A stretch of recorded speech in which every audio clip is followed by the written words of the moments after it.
మీకు ఎన్నో పనులు ఉన్నప్పటికీ ఈ కార్యక్రమానికి భక్తితోటి వచ్చినందుకు నేను అందరికీ ధన్యవాదాలు. కారణం ఏమంటే కలియుగంలో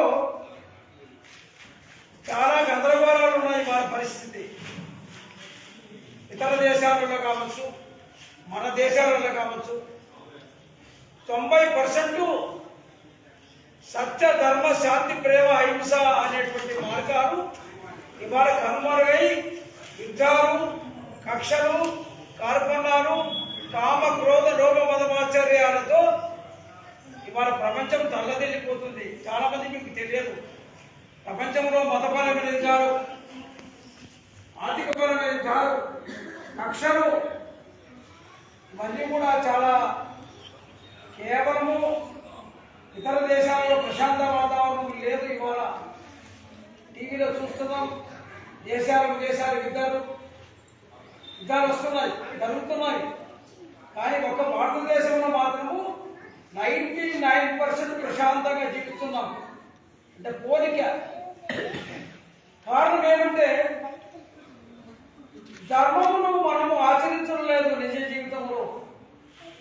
సత్య ధర్మ శాంతి ప్రేమ అహింస మార్గంలో ఇవాళ మన వెంకటరెడ్డి సార్ కానీ, హనుమంతరెడ్డి సార్ కానీ, వివేకానంద కారణజనుడు సనాతన ధర్మమునకు ఉద్ధరించేదానికి రామకృష్ణ పరమహంస శారదామాత శిష్యుడిగా అక్కడ ఇతర దేశాలన్నీ కూడా 6 నెలలు తిరిగి బ్రహ్మోన్నమైనటువంటి మరి ఇతర దేశాలు అక్కడ ఒక నూతనమైన ఉద్యోగం వచ్చింది. వాళ్ళను కేవలం భౌతిక సుఖాలు, భౌతిక జీవనమే ముఖ్యమైనటువంటి యాంత్రిక జీవనంలో ఉన్నటువంటి ఇతర దేశాలకు ఇక్కడ వివేకానందుడు వెళ్ళి 1893లో ప్రపంచ మహానగర సభలో భారతీయ సనాతన ధర్మాన్ని గురించి చెప్పిన తర్వాత వారిలో ఎంత మార్పు, విప్లవమైన మార్పు వచ్చింది. ఏమిటి ఆ మార్పు?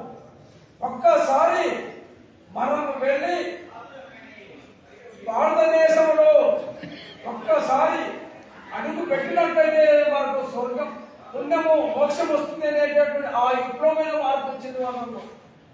మనం ఇక్కడ ఉన్న వాళ్ళకు నాకు అనుకున్నంతగా అంటే 10%కే ఇక్కడ 90% అనుకున్నంత మార్పు రావడం లేదు. అక్కడ మార్పు వచ్చింది. కారణం నేను ఎందుకంటున్నానంటే అనేక సమస్యలు ఇవాళ ఇస్కాను, రామచంద్ర మిషను, బ్రహ్మకుమారి విశ్వవిద్యాలయము, మరి రాధాశాస్త్రి దయాబాగు, రామకృష్ణ మఠము, వివేకానంద, అనేకమైనటువంటి సంస్థల ప్రేరణ వివేకానంద యొక్క ప్రేరణనే కలిగింది. నన్ను ఎన్నో వేల మంది, లక్షల మంది వాలంటీర్స్ లో పనిచేస్తున్నారు. వాళ్ళు ధర్మాన్ని ఆచరిస్తున్నారు. మార్పు వచ్చింది. భారతదేశానికి ఒక్కసారి ఇక్కడ అడుగు పెట్టినట్లయితే మనకు మోక్షం వస్తుంది భావన వాళ్ళలో కలిగింది. కానీ మనం ఇక్కడ ఉండేటువంటి వాళ్ళకు వాళ్ళ యొక్క పాశ్చాత్య నాగరికతను అవలంబిస్తున్నాం. ఇది మనం అనుకున్నా, మనకు మారాలి. వివేకానంద చెప్పినట్టు భారతదేశంలో సనాతన ధర్మము సన్నగిలిపోతే ప్రపంచంలో యుద్ధాలు, సర్వనాశన పరిస్థితి వస్తుందని చెప్పడం హెచ్చరించింది. కాబట్టి భారతదేశం యొక్క ప్రపంచంలో సనాతన ధర్మాన్ని ఉద్ధరించాలంటే ఇక్కడ మనమే ఏజెన్సు. స్వామి చెప్పాడు, 100 మంది యువకులు నేను చెప్పినటువంటి వినేటువంటి యువకుడు నా దగ్గర ఉన్నట్లయితే ఈ ప్రపంచాన్ని సనాతన ధర్మంగా నేను మారుస్తాను వివేకానంద చెప్పడం జరిగింది. కాబట్టి ఇక్కడ వచ్చిన వాళ్ళందరూ కూడా ఏసి కాదు, ధర్మ దీక్ష సనాతనం రావాలన్నటువంటి మీరందరూ కూడా యువకులే రావాలి. ఏది కాదు ముఖ్యం, ధర్మము రావాలి. సనాతన ధర్మము భారతదేశంలో ఇక్కడ ఉండి ప్రపంచానికి వెలుగు ఇవ్వాలి అనేటువంటి సంకేతం మీరందరూ కూడా యువకులే రావాలి. మీరందరూ కూడా రోజు ధ్యానం చేయండి. ఆత్మ జ్ఞానం వచ్చిన తర్వాత శాకాహారంగా మారాలి. ఇది ఎక్కడ కూడా ఇవాళ పాశ్చాత్య దేశాలలో శాకాహారం లేదు 90%. వాళ్ళలో ఇప్పుడు మార్పు వచ్చింది. ఈ అనేక సంవత్సరాలు చెప్పిన తర్వాత వాళ్ళు దాదాపు 30-40% శాకాహారంగా మారి రోజు ధ్యానం చేస్తున్నారు, రోజు భగవద్గీత చదువుతున్నారు. కాబట్టి మనము ఇక్కడ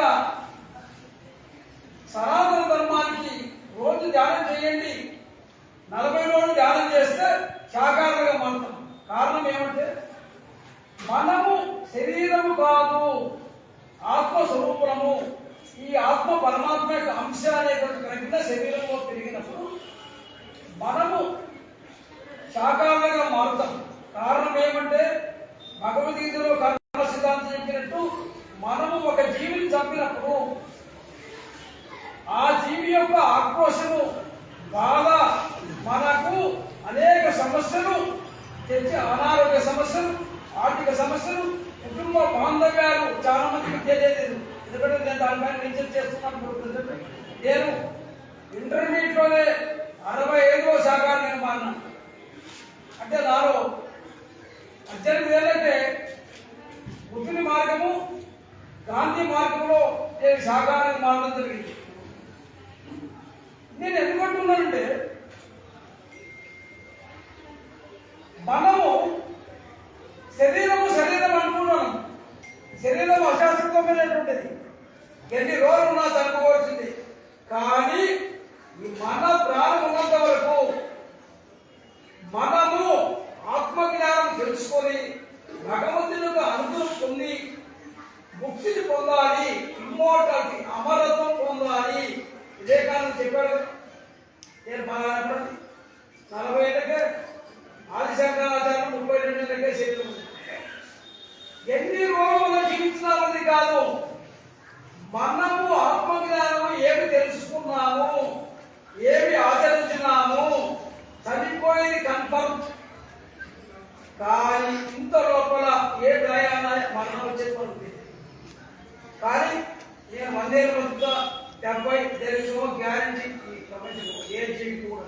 కాబట్టి ఆదిశంకర వాళ్ళు చెప్పినట్టు, వివేకానంద చెప్పినట్టు స్పీడ్గా రోజు నామజపం చేయండి. అంతకంటే మన సమస్య లేదు.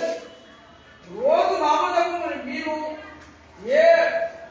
మీ మనస్సాక్షి ఓం నమ శివాయ కానీ, ఓం నమో నారాయణ కానీ, హరే కృష్ణ హరే రామ అనే మంత్రం కానీ, లేదా అమ్మవారి గాయత్రి మంత్రం కానీ, ఒకటే మంత్రాన్ని జపం చేసినట్లయితే ట్రాన్స్ఫర్మేషన్ వస్తుంది. రోజులు మంత్రం చేస్తే ట్రాన్స్ఫర్మేషన్ రాదు.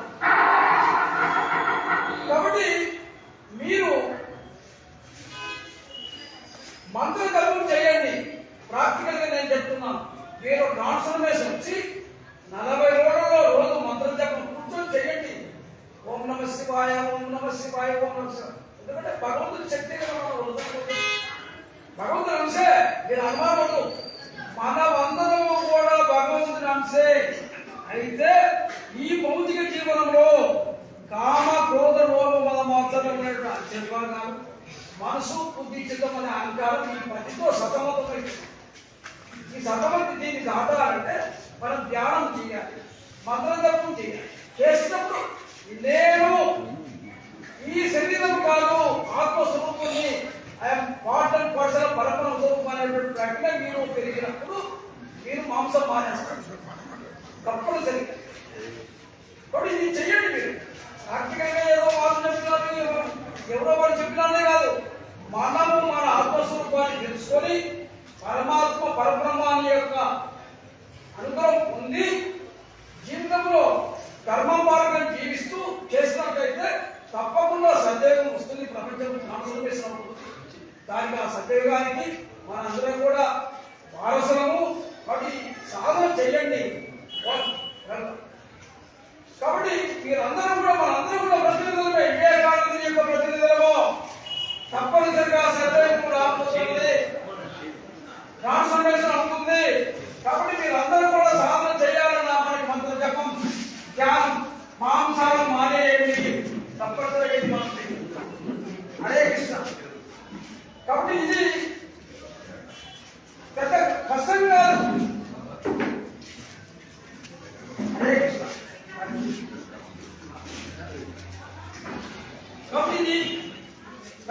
విషయం కాదు, సాధన చేయండి. ప్రపంచం తల్లడిపోతుంది, ఇవాళ ప్రపంచ పరిస్థితి బాగాలేదు. కాబట్టి మనము వివేకానంద మార్గము, ధైర్యము, సాహసము, వీరత్వము మనం ఇవాళ సత్యం వచ్చేదానికి మనందరూ కూడా సాధన చేయాలని నేను కోరుతున్నాను. కానీ లేదు, ప్రపంచం తల్లని మనము భగవంతుని ప్రార్థన చేయండి, నామజపం చేయండి, ధ్యానం చేయండి. రోజు ఉదయం 10 నిమిషాలు, సాయంత్రం 10 నిమిషాలు చేస్తే మీరు 40 రోజులలో నేను మాంసము మానేస్తాను అనే ప్రజ్ఞ, ఆత్మస్వరూపాన్ని అందరిలో, అన్నింటిలో, జడ పదార్థంలో, చైతన్యంలో, అన్ని జీవరాశులలో, జంతువులలో, పక్షులలో, చెట్లలో, అన్నిటిలో, ఈ భూమిలో, ఆకాశంలో, చంద్రుల్లో, సూర్యుడు, అన్నిలో పరమాత్మ ఉన్నాడు. పరమాత్మ శక్తి వల్ల తప్పితే మన ప్రమేయం కాదు. కాబట్టి ఆ ప్రజ్ఞ పెరిగినప్పుడు అందరిలో మనం భగవంతుడు ఉన్నాడు అనే తత్వం పెరిగినప్పుడు మనం సాకారంగా మారటము. ఇది వివేకానందంగా సందేశంగా మీరు తీసుకొని ధర్మ సంస్థలకు మీరు ఏజెంట్ కావాలి, కార్యకర్తలు కావాలని చెప్పేసి నా మనవి చేస్తున్నాను. Thank you to all. Praveen Kumar గారు, ప్రవీణ్ కుమార్ రెడ్డి గారు, పెద్దల ప్రవీణ్ కుమార్ రెడ్డి గారు వచ్చినందుకు ఈ యొక్క రామకృష్ణ మఠం కార్యకర్తలకు ధన్యవాదాలు తెలుపుతున్నాను. Thank you.